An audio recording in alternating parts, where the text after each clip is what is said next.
આજે આપણે કરીશું નટરાજાસનનો બીજો ભાગ.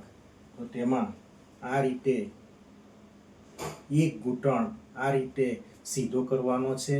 1 2 3 4 5 6 7 8 9 10. રિલેક્સ. તે જ રીતે બીજો ઘૂંટણ પણ આ રીતે આપણે સીધો કરીશું. 1 2 3 4 5 6 7 8 9 10.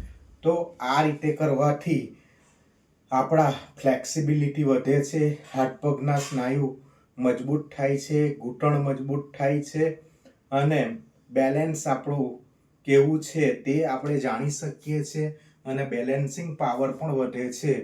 તે ઉપરાંત તમારા હાથના સ્નાયુ મજબૂત થાય છે, ઘૂંટણની સમસ્યા પણ દૂર થાય છે. તો આ રીતે આપણે કરવાથી હાથ પગના સ્નાયુ તો મજબૂત થાય છે, બેલેન્સ પણ વધે છે અને મગજ પણ તમારું સક્રિય બને છે.